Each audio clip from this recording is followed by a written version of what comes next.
Bonjour, ici Perrine Gruat. Bienvenue dans Canary Call, le podcast dédié aux gens qui font la transition écologique et solidaire des entreprises. Dans les mines de charbon, le canari, plus sensible que l'homme à la qualité de l'air, alertait les mineurs en cas de fuite de gaz toxiques. Lorsque le canari s'agitait dans sa cage, cela signifiait que les hommes devaient sortir de la mine en urgence. De nos jours, les canaris sont observés par les chercheurs en tant qu'indicateur environnemental. Ce petit oiseau a la faculté de détecter des dangers environnementaux proches, l'amenant à fuir son habitat naturel. Il permet aux scientifiques d'anticiper de potentielles catastrophes. J'ai donc décidé d'aller à la rencontre des pionnières et des pionniers de la transition écologique et solidaire. Cela fait une vingtaine d'années que j'ai la chance d'accompagner les talents de l'innovation, du digital et de l'entrepreneuriat via le recrutement, la formation et le coaching. Je suis persuadée que le déclic viendra de ces passionnés, curieux et pédagogues, avides d'impact, et qui sauront convaincre plus que contraindre, jouer collectif plus que briller, apprendre en faisant aujourd'hui plutôt que d'attendre un plan parfait demain. À travers ces entretiens, vous allez faire la connaissance de ces femmes et de ces hommes qui font bouger les lignes au service d'une économie durable et inclusive. Investie depuis une trentaine d'années dans un grand groupe bancaire, Laurence Joigny prend très à cœur son rôle de manager. Maman de 4 enfants, elle a décidé de ne pas choisir entre sa carrière et sa vie de famille. Elle s'organise pour que ses responsabilités professionnelles ne pénalisent pas sa vie personnelle et réciproquement. Son moteur quotidien est de contribuer à l'épanouissement des personnes avec qui elle travaille ou elle vit. Intolérante à l'injustice, Laurence s'engage en faveur de l'égalité des chances de manière diverse. Au sein de son entreprise, elle œuvre notamment pour promouvoir des femmes à des postes visibles. En rôle modèle, elle motive les femmes à oser prendre des fonctions à responsabilité. Et selon Laurence, la question du nombre est très importante pour installer une nouvelle normalité, plus mixte et plus égalitaire entre les femmes et les hommes, notamment dans les comités de direction. L'engagement est pour elle une posture, plus qu'un sujet, qu'elle adopte dans sa vie personnelle comme professionnelle.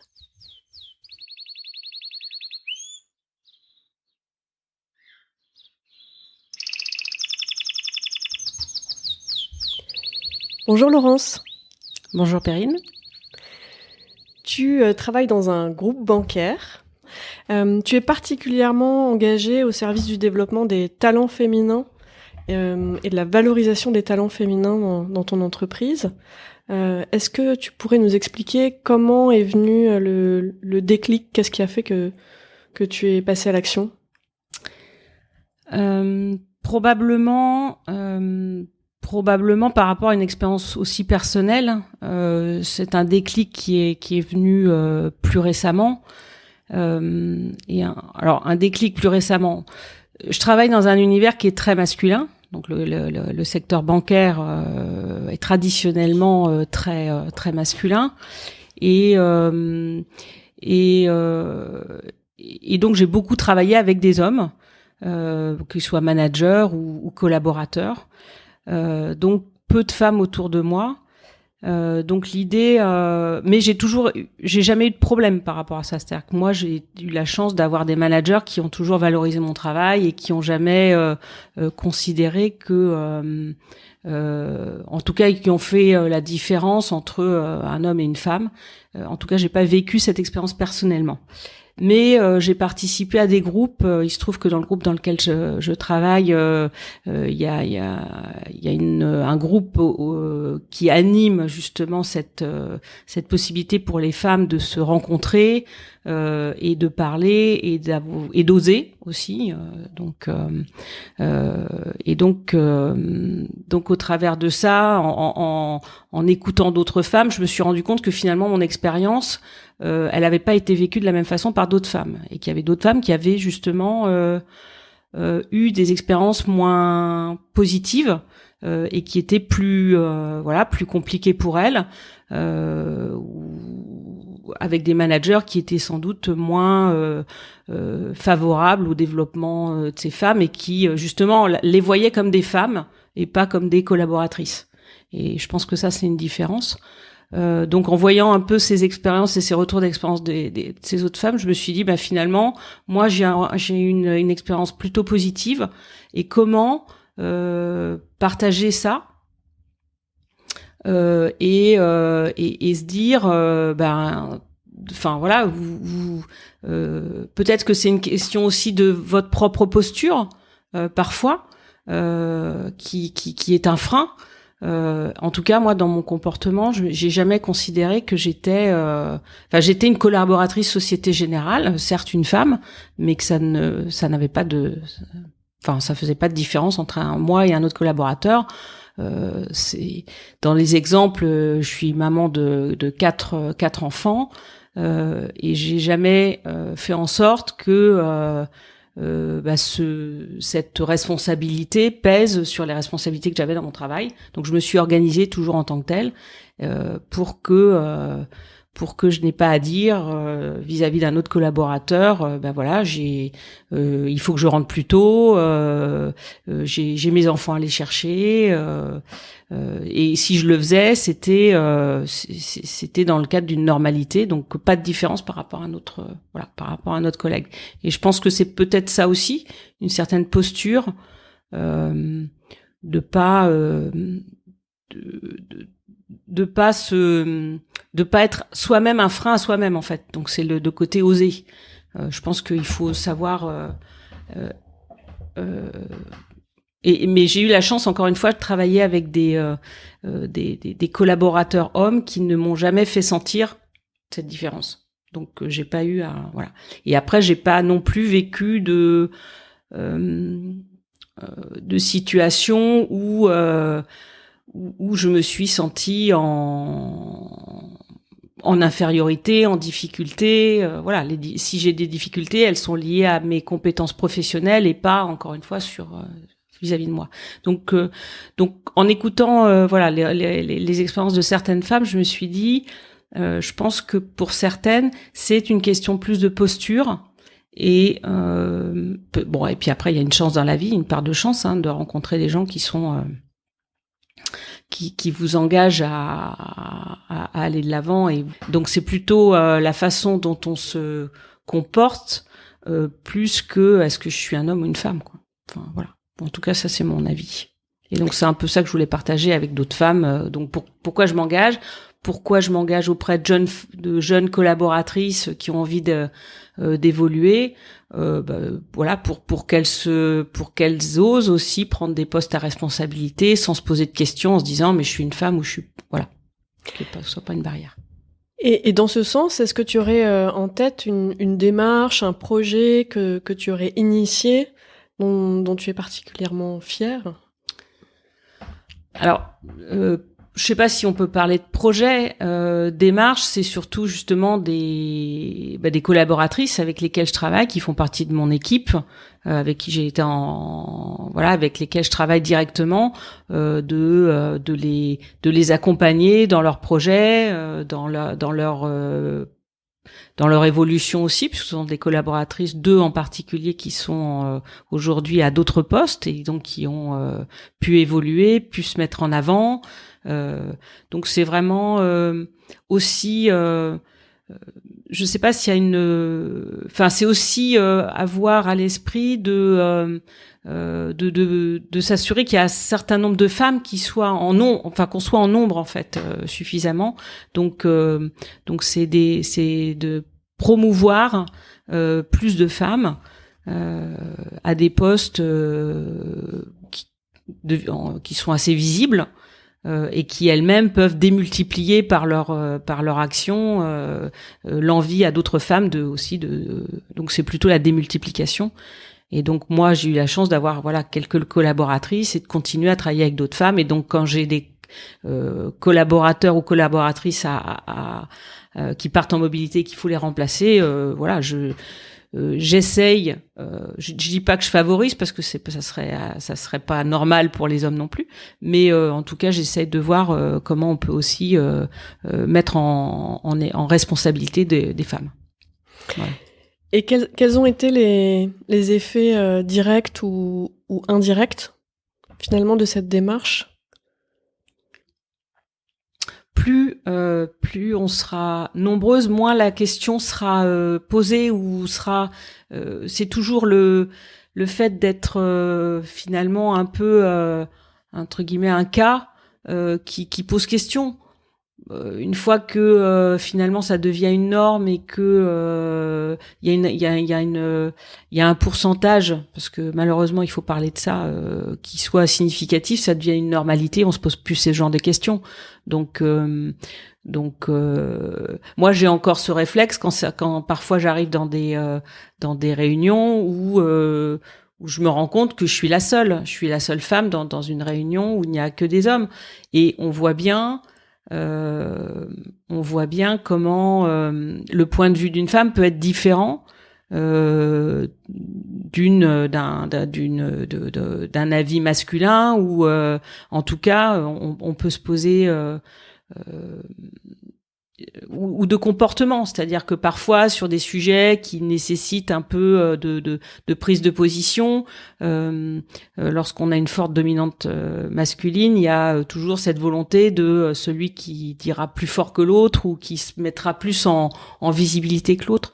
Donc je pense que il faut que il faut qu'il y ait une répartition qui soit à peu près équitable, pour que l'ensemble des points de vue soient représentés, et que ce qu'une femme peut apporter, sa différence, plus son écoute, peut-être moins l'envie d'être dans une cour de lion, et ce côté-là un peu, et qu'on est plutôt là pour trouver des solutions, plutôt que savoir à celui qui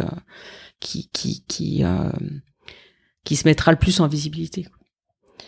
Et comment tu peux expliquer ces réussites que tu as de faire avancer ces carrières de femmes dans l'entreprise? Qu'est-ce qui fait que tu es la bonne personne pour le faire? Comment tu réussis ça? Alors, je pense que d'abord, ça fait longtemps que je suis aussi dans l'entreprise, donc j'ai une certaine confiance qui s'est établie. Je pense que les gens me connaissent. J'ai une reconnaissance aussi de ce que je suis, de ce que j'apporte dans l'entreprise. J'ai un parcours qui est assez sur lequel je suis intervenue sur différents métiers. Donc j'ai une légitimité, je pense, dans mon parcours, dans ce que je représente. Je suis quelqu'un d'assez engagé.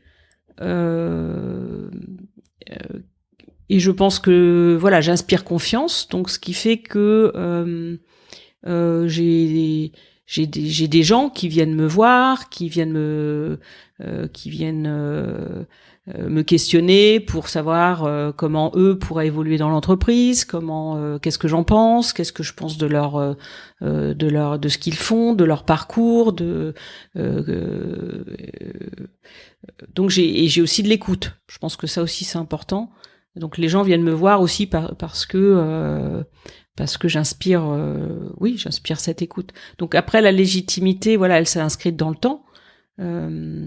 Et donc et puis je pense que j'ai aussi cette image quand même de défendre entre guillemets les droits des femmes d'une certaine façon, même si je suis pas suffragette, je mets souvent en avant ce sujet-là, souvent.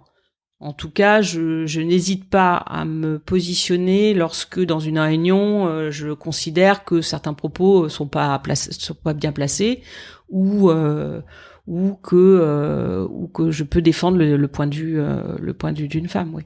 Donc le fait que je défende l'égalité et la promotion des femmes, je pense que je suis aussi connue un petit peu pour ça, donc ce qui fait que ça, et puis j'ai cette autre légitimité sur mon travail globalement. Je pense que je sais pas, c'est peut-être à d'autres personnes qu'il faudrait le demander finalement. Tu parlais de oser, de ne pas hésiter à. Quels seraient les risques en fait, éventuellement? Il y a eu beaucoup de sondages qui ont été faits là-dessus qui montrent qu'une femme, lorsqu'on propose le même poste, un poste à responsabilité à un homme, une femme, les réactions, l'homme va immédiatement se projeter sur le poste suivant. C'est qu'est-ce que ce poste-là va lui amener par rapport à sa projection de carrière, alors que la femme va commencer par se dire est-ce que j'ai les compétences pour le remplir. Donc je pense que il y a naturellement ça. Donc quand on dit oser, il y a cette question-là de se dire la question n'est pas de savoir si j'ai les compétences ou pas. Je pense que si on ne les avait pas, on n'aurait pas proposé ce poste-là à la personne. Donc à partir de là, c'est oser en se mettant parfois en difficulté, mais aussi oser en se disant que chaque personne fait son poste. Ça aussi, c'est important. Et donc chacun a des ressources qui fait qu'en se mettant en situation un peu inconfortable, on va révéler aussi des choses. Moi, je sais que quand j'avais pris j'ai eu avant que je prenne ce poste de responsable des services clients, j'étais l'adjointe du responsable. Donc pendant près d'un an, j'ai accompagné le manager. Ma posture a changé radicalement du jour où j'ai pris la responsabilité en tant que numéro 1 et par rapport au positionnement que j'avais en tant que numéro 2. Donc le fait de se retrouver en responsabilité fait qu'aussi on se révèle. Alors après, on peut avoir des échecs, ça arrive. Bien sûr, mais les échecs, ils sont, à partir du moment où on se dit qu'on a envie de réaliser ce poste, ces enjeux, si on a envie de transformer les choses, en tout cas si on a une visibilité, on se dit que enfin d'être dans une position où on peut décider aussi. Je pense que si on a envie de ces éléments-là, il faut oser prendre le poste et puis et que chaque personne, une fois qu'elle se retrouve en situation, je pense qu'elle a suffisamment de ressources. Et puis on n'est jamais tout seul non plus. Donc généralement on est aidé avec des collaborateurs et que si on se retrouve en difficulté, il y en a toujours les moyens de faire appel aux autres et de pas se dire je suis tout seul et tout le monde va regarder pour savoir si je réussis. Je pense que c'est la réussite collective qui compte aussi. Tu inspires confiance, ta qualité d'écoute est reconnue. Où est-ce que tu as appris à faire ça? Comment est-ce que tu as appris à faire ça?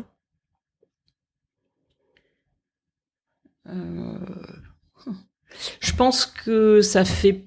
Alors l'écoute, je pense que c'est vraiment... ça fait partie de moi. Donc je sais pas si je l'ai appris. Je pense que c'est plutôt lié à la façon... à ma personnalité ou à la façon dont je fonctionne.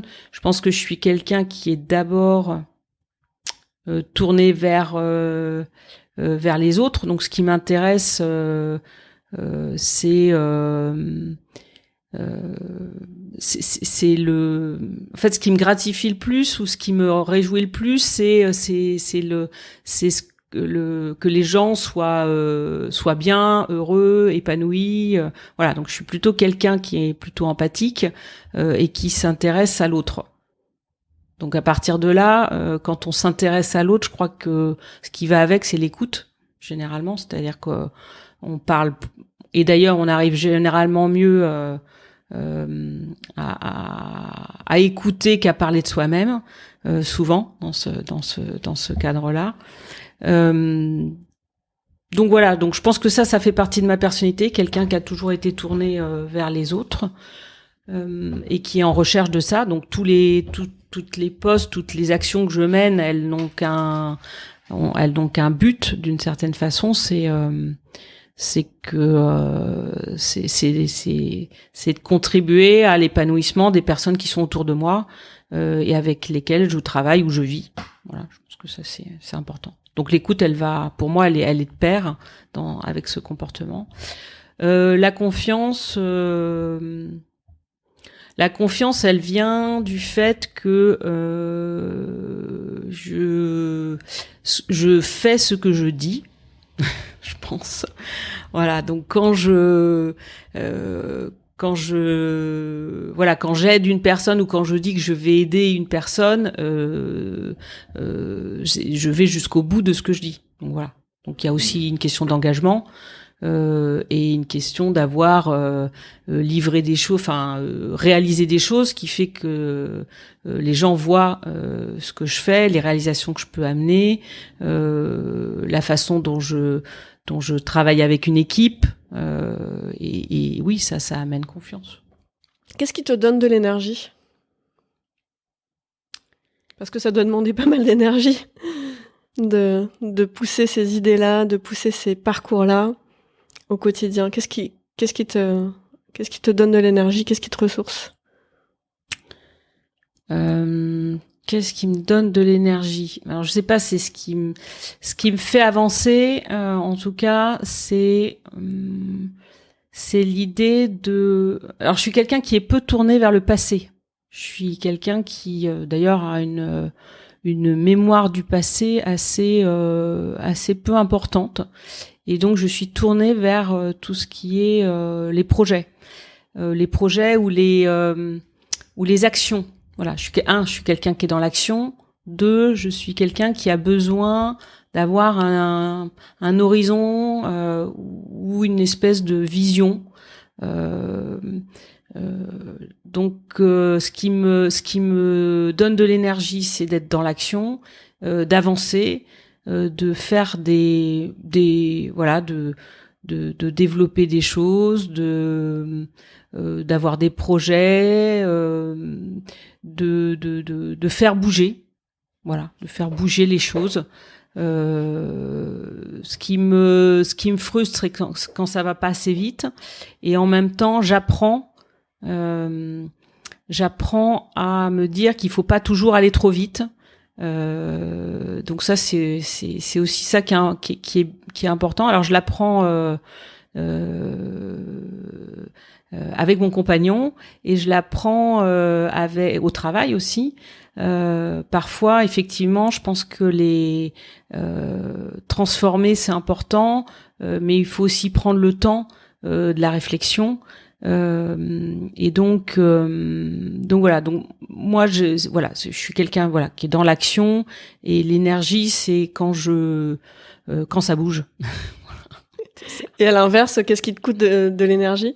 Qui me coûte de l'énergie, l'inaction, le fait que et la frustration lorsque alors je suis quelqu'un aussi qui a des convictions sur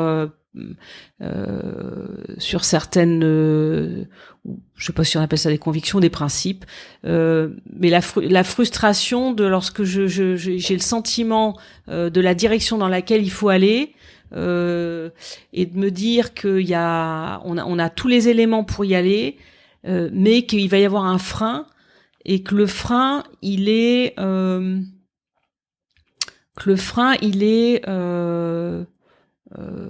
je ne le comprends pas. Voilà, il y a un frein et je ne le comprends pas. Donc je ne l'admets pas, et ça c'est une de mes plus grandes frustrations. Probablement, voilà. Lorsque je pense que la route est droite, que on a tout pour y aller, et que il se trouve qu'il y a un élément qui va le bloquer. Donc ça c'est une raison de frustration ou de colère, hein. Ça peut être aussi. Voilà. Justement, est-ce que tu as en tête un projet, une démarche auquel tu tenais vraiment et qui n'a pas abouti, et pourquoi ? Alors qui n'a pas, ou qui prend du temps à aboutir. Oui, j'ai un grand exemple. Enfin, l'exemple, c'est on a un projet qui touche au-delà du périmètre dans lequel je travaille, de mettre en place un outil qui permet de mieux gérer les interactions avec nos clients. Donc on appelle ça un ticketing tool ou un outil de relation client dans la gestion de ses requêtes principalement. Et cet outil-là, donc je suis à l'origine de mettre en place cet outil. Donc comme je le disais, nous on s'occupe de la satisfaction de nos clients et des services clients, mais nous ne sommes pas les seuls qui travaillons en relation avec nos clients. Donc dans la direction dans laquelle je suis, on a à peu près 1000 collaborateurs qui peuvent être amenés à discuter, interagir avec nos clients. Donc mon objectif, c'est de pouvoir finalement capter toutes ces sources d'interaction et toutes ces échanges pour en tirer des informations qui peuvent être de nature commerciale, mais également sur la qualité des services qu'on délivre, ce type de choses. Donc pour ça, il faut se doter de à un moment donné un peu de technologie qui nous aide justement à recueillir cette voix du client. Donc on a mis beaucoup de temps à convaincre la direction générale qu'il fallait aller sur ce projet-là. On a beaucoup d'énergie justement à convaincre les uns les autres, les différents partenaires. On y est arrivé. On est passé par des phases parce que derrière il faut un budget et que le budget il est conséquent et qu'on est sur des outils qui sont on va dire en périphérie du corps des technologies qu'on doit investir pour justement délivrer juste le service aujourd'hui vis-à-vis de nos clients. Donc tous ces budgets qui sont assez conséquents et qui doivent être mis en œuvre, bien ça veut dire qu'on a une direction qui est convaincue de l'intérêt de ce type de démarche sur la relation client. Donc pour revenir au sujet, oui, donc ce projet-là a demandé beaucoup d'énergie, beaucoup de temps, et donc j'ai utilisé ce que j'avais appris à la formation des jeux d'influence, comment aller influencer, par où, par quel canal. J'ai travaillé justement avec une collaboratrice que je voulais en profiter pour qu'elle prenne aussi de la visibilité et qu'elle s'investisse sur ce projet-là. Puis en plus elle était motrice, donc on a travaillé à deux là-dessus. Et donc on y est parvenu. On a fini au bout de 18 mois. C'est un projet qui a duré 18 mois avant d'arriver à obtenir les budgets pour ce projet. Donc là, on est en plein déploiement et puis on passe par des étapes comme le Covid qui nous a malheureusement nous oblige à faire des coupes budgétaires et donc voilà. Donc le déploiement de cet outil-là a été pour cette année en tout cas arbitré. Donc ça veut dire qu'il faut continuer sont des projets qu'il faut continuer sur lesquels il faut continuer à communiquer, à pousser parce que c'est jamais acquis. Voilà, et comme ce sont des budgets pluriannuels qui sont validés, il faut se battre pour les acquérir. Voilà. Et pour tenir dans la durée sur ce marathon de la conviction, de l'accompagnement, de ces projets, de ces démarches qui te tiennent à cœur, de quoi tu as besoin ?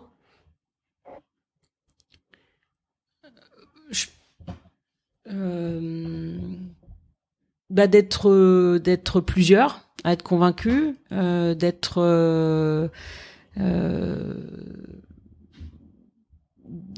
en fait rien n'est jamais acquis et comme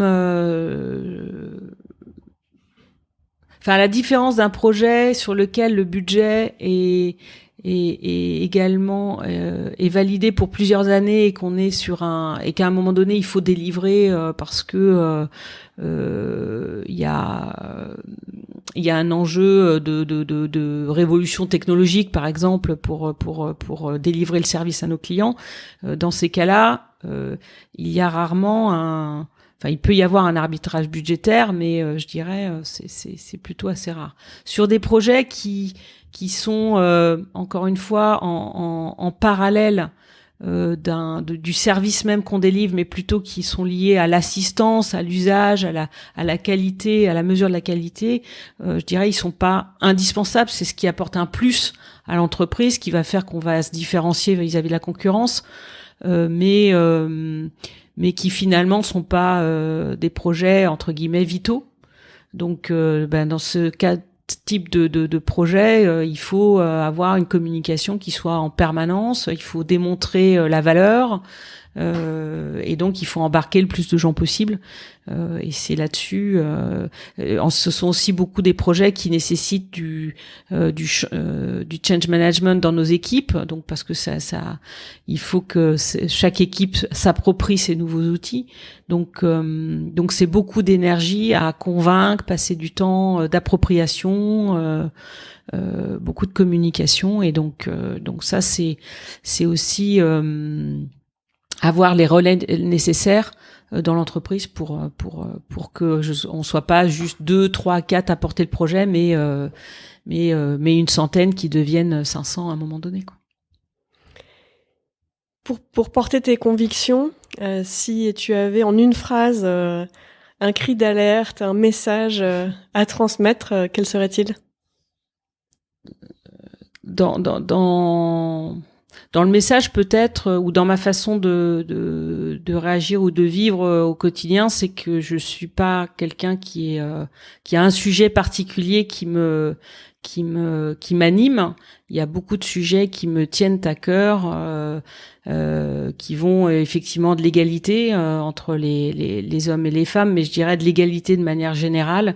De donner la chance à chacun, c'est aussi dans l'éducation, et de faire en sorte que quelles que soient les chances qu'on a au départ, si on a la volonté, si on a l'énergie, si on a l'envie de travailler, puis le travail surtout, qu'on ait la chance de rencontrer des gens qui peuvent, comme moi, les aider sur leur chemin et les accompagner à évoluer. Ce qui m'anime, c'est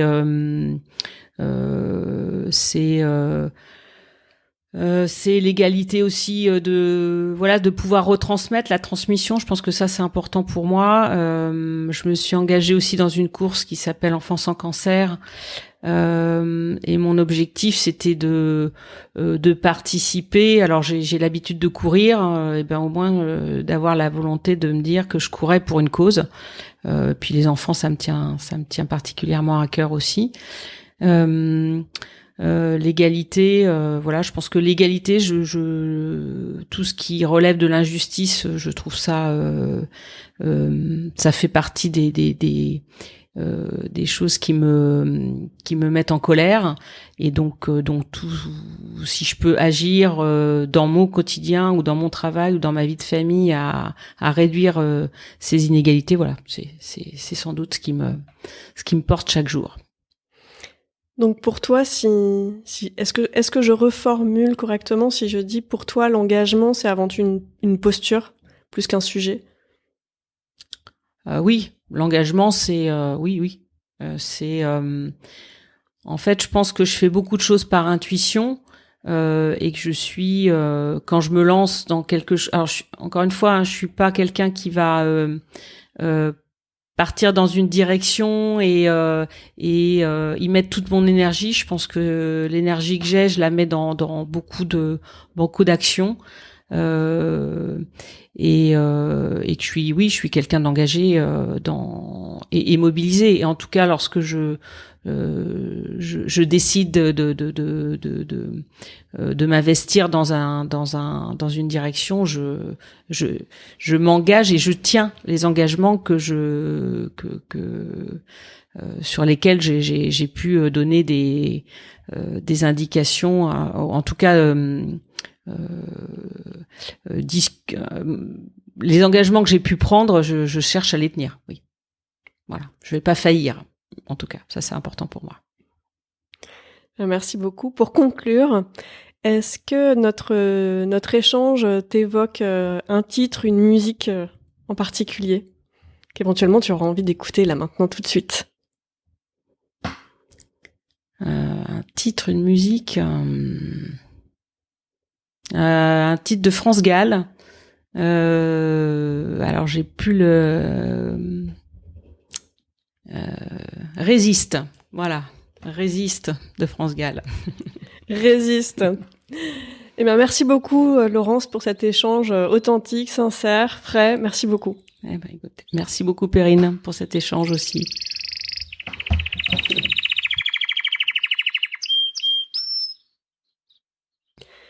J'espère que vous avez eu autant d'intérêt que moi à écouter mon invité. L'objectif de ces rencontres est de comprendre comment identifier, recruter, développer et protéger ces pionniers de la transition écologique et solidaire. Si comme moi, vous êtes convaincu qu'il faut écouter l'alerte de ces canaris et passer à l'action, aidez-moi à dénicher et valoriser ces femmes et ces hommes de l'ombre qui font bouger les lignes au sein des entreprises. N'hésitez pas à me soumettre des noms de personnes ou à me mettre en relation via mes réseaux sociaux. Vous retrouverez les notes de ces entretiens sur la page LinkedIn dédiée Canary Call. Merci pour votre écoute, à très vite pour une nouvelle rencontre.